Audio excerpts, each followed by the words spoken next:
तहरीक इंसाफ के हकीकी आज़ादी मार्च से खौफजदा हुकूमत ने इस्लामाबाद जाने वाले तमाम रास्ते सील कर दिए। लाहौर, फैसलाबाद और अटक के मकाम पर KPK से आने वाले रास्तों पर कंटेनर्स रख दिए गए। गाड़ियों की लंबी लाइनें लग गईं और मुसाफिर जलीलो खार हो गए। रावी पुल पर भी पुलिस की भारी नफरी तैनात कर दी गई। मार्च हुकूमत के रोंगटे खड़े हो गए।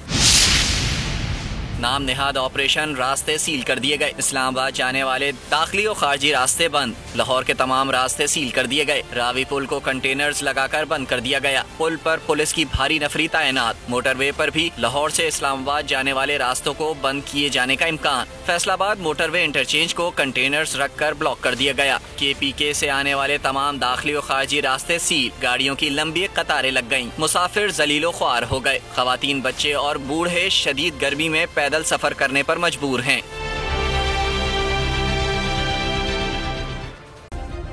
सब्सक्राइब करें और बेल दबाएं ताकि कोई खबर रह न जाए।